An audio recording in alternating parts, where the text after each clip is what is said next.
अस्सलाम वालेकुम। I hope आप सब लोग ठीक होंगे। आज बेसिकली जो वीडियो मैं बना रहा हूँ इसका मेन पर्पज़ ये है कि बहुत सारे ऐसे स्टूडेंट्स हैं जो कि रिसेंटली ग्रेजुएट हुए हैं या कोई किसी डिफरेंट डोमेन में है और वो प्रोग्रामिंग में आना चाह रहे हैं, तो उनके लिए एक उर्दू वर्जन है for the PHP language. PHP को मैंने इसलिए चूज़ किया क्योंकि फ्रीलांस में जो सबसे ज़्यादा यूज़ होने वाली लैंग्वेज है वो है पीएचपी। तो ये मेन रीज़न है जो कि मैंने पीएचपी को चूज़ किया। और प्लस फॉर दी यानी न्यू बिगनर पीएचपी का जो लर्निंग कर्व है वो आपके लिए बहुत इजी होगा। तो कोई भी लैंग्वेज स्टार्ट करने से पहले आपको उसका जो डेवलपमेंट प्लेटफॉर्म है, डेवलपमेंट प्लेटफॉर्म मींस कि आपके अपना जो सिस्टम है उस पर कोडिंग के लिए आपने कुछ नेसेसरी टूल्स और ऐसे टूल्स जिस पे कि आप अपने कंप्यूटर में कोई भी वेबसाइट बिल्ड कर सकें और उसको देख सकें। तो पीएचपी को रन करने के लिए आपको अपने विंडोज़ वर्जन में कुछ ऐसे टूल्स की ज़रूरत होगी जो जिससे कि आप अपने सिस्टम पे रहते हुए पीएचपी में डेवलपमेंट कर सकेंगे। जी तो बेसिकली पीएचपी को लोकली रन करने के लिए भी वेब सर्वर की ज़रूरत होती है। वेब सर्वर जो है बेसिकली एक सर्वर के तौर पे रन करता है जिसमें कि वो पीएचपी के पेजेस को सर्व करता है और साथ माईसीक्वल डेटाबेस को। तो पीएचपी को विंडोज़ प्लेटफॉर्म पे चलाने के लिए दो बेस्ट वेब सर्वर्स अवेलेबल हैं। मैं आपको दोनों की वेबसाइट्स जो है वो अभी आपको बताता हूँ। इसमें फर्स्ट प्लेटफॉर्म जो है वो है वैम्प सर्वर।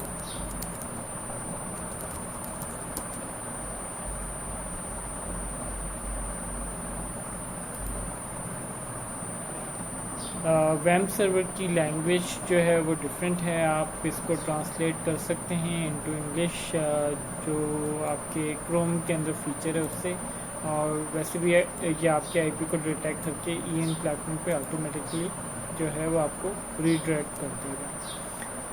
आपने इसके डाउनलोड एरिया में आ जाना। यहाँ पे दो टाइप्स के वर्जन अवेलेबल हैं। अगर आपकी विंडोज़ 64 बिट है तो आप यहाँ इस पर क्लिक करेंगे और यहाँ से वैम्प सर्वर को डाउनलोड करेंगे, और अगर आप 32 बिट विंडोज़ यूज़ कर रहे हैं तो आप इस लिंक पे क्लिक करके यहाँ से इसको डाउनलोड करेंगे। फॉर एग्ज़ाम्पल अगर मैं अपने पास चेक करूँ, मैं 64 बिट विंडोज़ यूज़ कर रहा हूँ तो मैं यहाँ पे क्लिक करता हूँ। ये एक फॉर्म है, आप इसको फिल करके भी डाउनलोड कर सकते हैं, और अगर ये जो पोर्शन है ये मैंने जो हाईलाइट किया है आप यहाँ पे क्लिक करके डायरेक्ट भी डाउनलोड कर सकते हैं इस फॉर्म को फिल किए बगैर। वैम्प को डाउनलोड करने के अलावा आपको यहाँ पे कुछ और आइटम्स ये इन्होंने शो किए हैं, जैसे कि ये एक एक्जी फाइल है जो कि विजुअल स्टूडियो की है, ये भी आपको डाउनलोड करके इंस्टॉल करनी पड़ेगी वैम्प सर्वर को रन करने के लिए। तो ये तो था वैम्प। और दूसरा जो वेब सर्वर है उसको अगर हम देखें वो है ज़ैम्प।